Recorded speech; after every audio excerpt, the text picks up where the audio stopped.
everyone, and welcome to today's session in which we are going to deal with the special connective tissue which is bone. और यहाँ पे हम deal करने वाले हैं with the internal structure of the bone. So let's first deal with this video. इस video में आप देख सकते हैं that human body is made up of various types of tissues such as muscular tissue and skeletal connective tissue, जिसमें आ जाते हैं bone और कार्टिलेज. तो हम आज के सेशन में डील करने वाले हैं with the bone and specially the internal structure of the bone. अगर मैं बोन को डिस्क्राइब करने के लिए जाऊं तो यहाँ पे होते हैं कुछ सेल्स जैसे कि osteoclast cells, osteoblast cells and osteocyte cells. पहले वाले को डिस्क्राइब करते हैं ऑस्टियोक्लास्ट सेल्स. ये clast cells bone destroying cells होते हैं, यानी कि ये कट करने का काम करेंगे. बोन का एक स्पेसिफिक शेप आप सबने देखा होगा, वो स्पेसिफिक शेप उसको बोन डिस्ट्रॉइंग सेल्स की मदद से और बोन फॉर्मिंग सेल्स की मदद से मिलता है. सो बोन फॉर्मिंग सेल्स आ जाते हैं फिर हमारे सामने, उसका नाम है ऑस्टियोब्लास्ट सेल्स. ये इमैच्योर सेल्स हैं. जब ये डिवाइड करेंगे तो ये बनाते हैं osteocyte cells which are very important cells, क्योंकि ऑस्टियोसाइट सेल्स ही लेक्यूना के अंदर प्रेजेंट होते हैं. यही वो सेल हैं जो हमारी बोन का मैट्रिक्स डिपोजिशन का काम भी करते हैं. नेक्स्ट आ जाते हैं हम स्ट्रक्चर ऑफ लॉन्ग बोन को समझने के लिए. अगर हम जाएं तो यहाँ पे आपको स्क्रीन पे नजर आ रहा होगा जहाँ पे हमने long bones of lower limb आपको दिखाई गई है. मोस्टली इनका काम होता है वेट बियरिंग का. So obviously most of the weight of our body lies on the lower limbs. So lower limbs यहाँ पे दिखाए गए हैं. इनको अगर मैं कट करके दिखाऊं कि लॉन्ग बोन के कितने पार्ट्स होते हैं, so we have 3 parts. First one epiphysis, second one we have diaphysis and the third one we have metaphysis. इसमें से भी ये जो metaphysis है इसी को हम एक और नाम से भी जान सकते हैं. This is also known as epiphyseal plate. ये epiphyseal plate सिर्फ और सिर्फ आपको immature bones के अंदर ही देखने को मिलेगी, क्योंकि जैसे जैसे बोन ग्रोथ होती है ये प्लेट यहाँ से डीजनरेट होती चली जाती है. दैट मीन्स अगर आपसे पूछा जाए कि लॉन्ग बोन में कितने रीजन होते हैं, जनरल क्वेश्चन पूछा गया है, दैट मीन्स वो मैच्योर बोन की बात कर रहे हैं, तब आपको सिर्फ और सिर्फ epiphysis and diaphysis option tick करना होगा. Whereas अगर उन्होंने क्वेश्चन में मेंशन किया है इमैच्योर बोन में कितने पार्ट्स होते हैं, इन दैट केस आपको इंक्लूड करना होगा एपीफाइसिल प्लेट या फिर मेटाफाइसिस. इसी स्ट्रक्चर को अगर मैं आपको एक बोन में दिखाने के लिए जाऊं कि आपको वो कैसे नजर आएंगे एपीफाइसिस, डायफाइसिस और epiphyseal plate. So we have a structure on the screen. यहाँ पे आपको एंड पार्ट नजर आ रहे होंगे जिसे हम कह देते हैं epiphysis. These are the end part of the long bone. Upper and lower दोनों साइड में हम इसे एपीफाइसिस कहेंगे. यहाँ पे अंदर की तरफ जो बोन है उसमें काफी सारे पोर्स यानी कि छेद होते हैं, पोरस होती है ये बोन. जैसे कि जो टॉम एंड जेरी में जो चीज खाता है वो सेम केस यहाँ पे भी होता है, पोरस बोन होती है, इसीलिए इसको हम स्पॉन्जी बोन भी कह देते हैं. स्पॉन्जी बोन हैज पोर्स और वो जो पोर्स होते हैं वो कहलाते हैं ट्रैबेक्यूले. अब क्वेश्चन आ जाता है कि ट्रैबेक्यूले में क्या प्रेजेंट होगा. Trabeculae is filled with red bone marrow. Red bone marrow जहां पे भी टर्म आ जाता है दैट मींस वहां पे फॉर्मेशन हो रहा है हमारे ब्लड सेल्स का. आरबीसी, डब्ल्यूबीसी, प्लेटलेट्स, तीनों सेल्स का फॉर्मेशन रेड बोन मैरो के अंदर होता है, यानी कि ये प्रोडक्शन साइट है हमारे ब्लड सेल्स का. नेक्स्ट अगर हम देखें तो आपको बीच का जो सेक्शन यहाँ पे नजर आ रहा है, इंटरमीडिएट सेक्शन दोनों एंड्स के बीच में, इसे हम कह देते हैं शाफ्ट या फिर डायफाइसिस, या फिर आप जिस तरह का बोन का कॉम्पोजिशन यहाँ पे है उस हिसाब से इसे कॉम्पैक्ट बोन भी कह सकते हैं. नाम से समझ में आ रहा होगा यहाँ पे कोई पोर्स यानी कि ट्रैबेक्यूले नाम की चीज हमें देखने को नहीं मिलेगी. सो कॉम्पैक्ट बोन में काफी जो लेयर्स है मैट्रिक्स की वो कॉन्सेंट्रिक होती है. There are no trabeculae as well as no red bone marrow. यानी कि इस एंड पे अगर मैं पूछूं इस जगह पे क्या ब्लड सेल्स का प्रोडक्शन होता है, answer would be no. There is no red bone marrow, so no production of blood cells in the shaft region. पर यहाँ पे सेंट्रली हमें देखने को मिलेगी एक हॉलो कैविटी जो कि फैट से फिल्ड होती है, स्पेशली व्हाइट फैट से फिल्ड होती है और इसे हम कह देते हैं yellow bone marrow. As you can see, यहाँ आसपास इस येलो बोन मैरो के आसपास जो मैट्रिक्स कंसेंट्रिक लेयर्स में डिपॉजिट हो जाता है उसे हम कह देते हैं हेवर्शियन सिस्टम, जो हम नेक्स्ट स्लाइड में अभी आपको डिस्क्राइब करने वाले हैं। As well as between epiphysis and between diaphysis, इन दोनों रीजन के बीच में आप एक प्लेट देख पा रहे होंगे which is known as epiphyseal plate, very important, also known as metaphysis. यही वो जगह है जहां ग्रोइंग रीजन है बोन का, ये तब तक रहेगा जब तक कि बोन मैच्योर नहीं हो जाती, टोटली ग्रो नहीं कर जाती, तब तक ये एपीफाइजियल प्लेट आपको बोन में देखने को मिलेगी। Now coming to the protective layers, बाहर की तरफ प्रेजेंट होता है पेरीऑस्टियम और अंदर की तरफ प्रेजेंट होता है endosteum. So these are the two layers, protective layers. ये किस चीज की बनी हुई होती हैं इसे हम अब नेक्स्ट स्लाइड में देखने वाले हैं। So here you can see that there is outermost layer made up of white fibrous connective tissue, और जहां पे भी ये white fibrous connective tissue आ जाता है that is providing a hard rigid structure, यानी कि प्रोटेक्शन का काम तो जरूर कर रहा होगा। व्हाइट फाइब्रस कनेक्टिव टिश्यू के ही साथ साथ अगर आप देखें यहाँ पे लेबल्ड है येलो बोन मैरो, जो सबसे अंदर वाला इंटरनल स्ट्रक्चर है हमारे मैमेलियन बोन का। ये क्रॉस सेक्शन में आपको दिखाई जा रही है बोन। येलो बोन मैरो के बाहर की तरफ अगेन एक फाइब्रस कनेक्टिव टिश्यू है जिसे एफसीटी यानी कि फाइब्रस कनेक्टिव टिश्यू बोला गया है।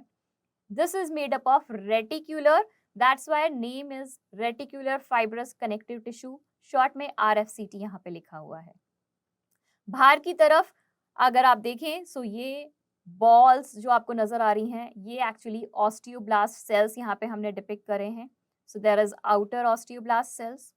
आउटर ऑस्टियोब्लास्ट सेल्स जो अंदर की तरफ मैट्रिक्स डिपॉजिट कर रहे हैं लेयर्स के अंदर, उसे हम कह देते हैं आउटर सर्कमफेरेंशियल, बिकॉज वो आउटर एरिया में है, सर्कमफेरी में है, outer circumferential. Lamellae, lamellae word का मतलब होता है layers, so it is deposited in layers.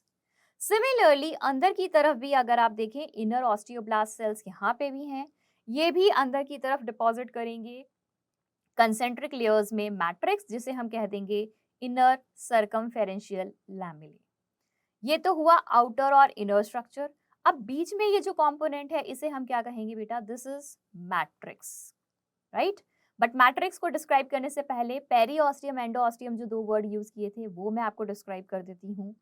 Outer osteoblast cells as well as white fibrous totality में से हम कहते हैं periosteum, whereas inner osteoblast and reticular fibrous connective tissue जो कि जस्ट येलो बोन मैरो के बाहर की तरफ लेयर्स हैं, इन्हें कलेक्टिवली हम एंडोऑस्टियम कहते हैं।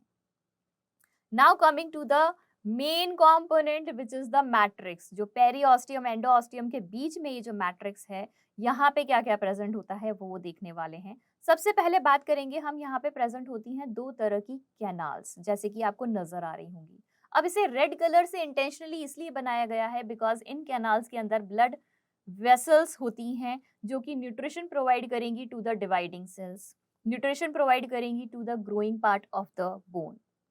सो यहाँ पे दो तरह के कैनाल्स हैं, एक जो लॉन्गिट्यूडनल सेक्शन में प्रेजेंट है, जैसे बोन अगर लंबे सेक्शन में है तो लॉन्गिट्यूडनल उसके अंदर ही प्रेजेंट है, लॉन्ग एक्सिस में हेवर्शियन कैनाल, जिसको अगर मैं कट करके दिखाऊंगी तो वो इस तरह से आपको सर्कमफेरेंशियल फॉर्म में दिखेगा, सर्कल फॉर्म में दिखेगा, जो यहाँ पे लेबल किया हुआ है।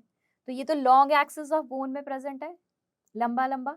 नेक्स्ट, ऐसी बहुत सारी हेवर्शियन कैनाल्स को आपस में हॉरिजॉन्टली जोड़ रहा है वॉकमैन्स canal.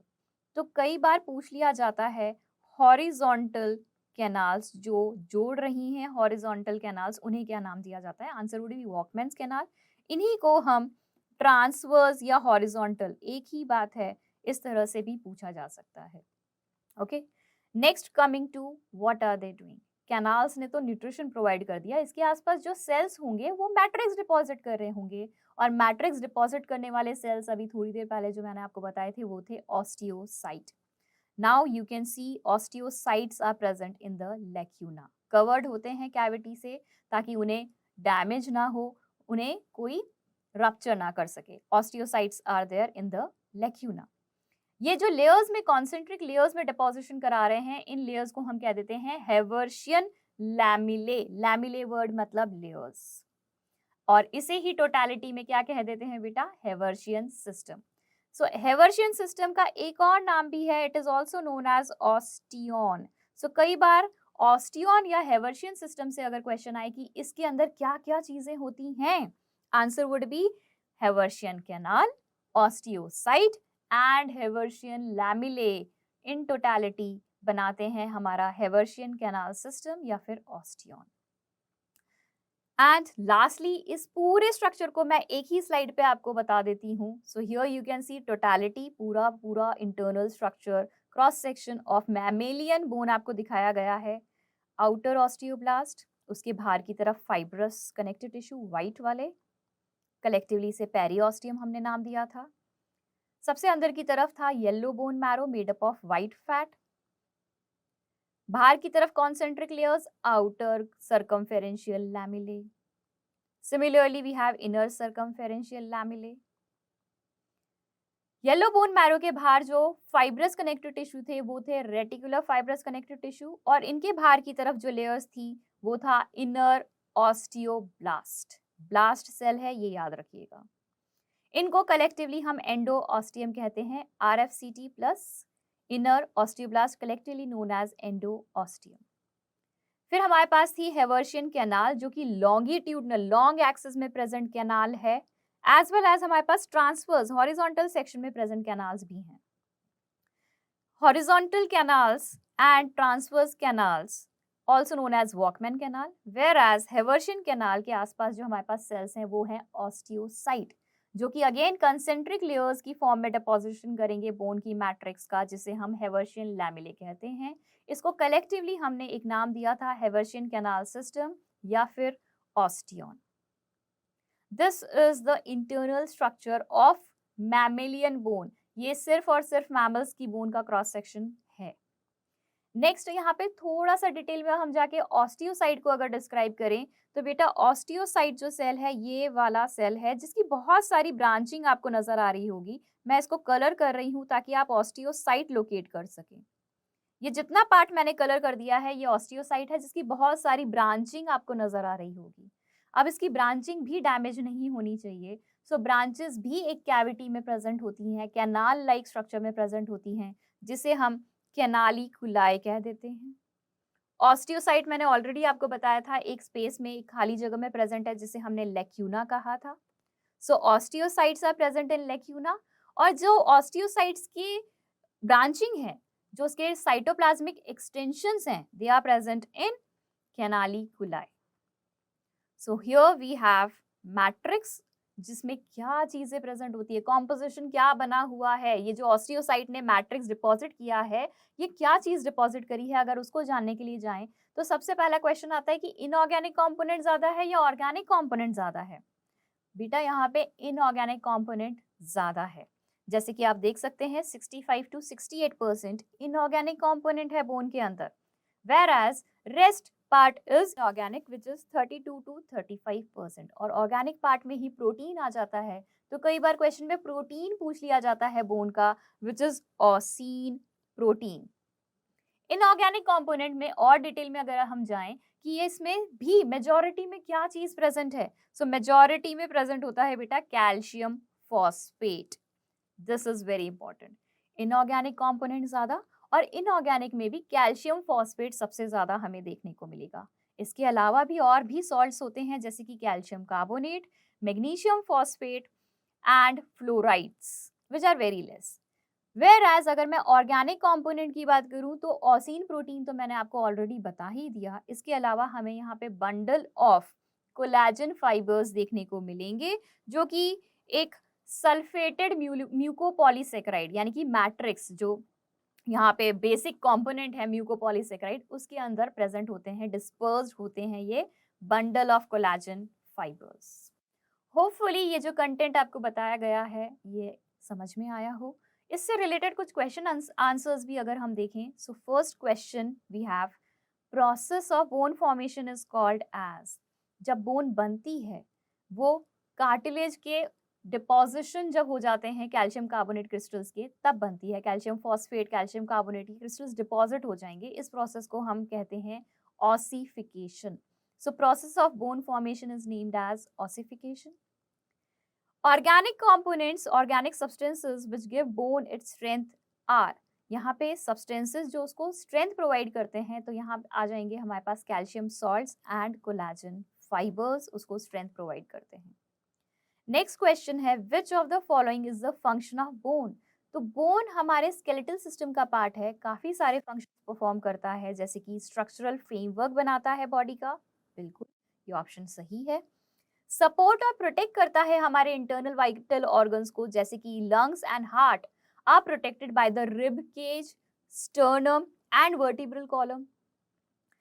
Next, weight bearing functions भी प्रोवाइड करते हैं ये बोन्स, बिकॉज हमारी बॉडी का वेट, स्पेशली जब आप खड़े हैं, चल रहे हैं, उस टाइम पे वो आपकी लिम्ब बोन्स पे जा रहा है, लोअर लिम्ब बोन्स पे। सो वेट बियरिंग फंक्शन भी ये बोन्स प्रोवाइड करती हैं।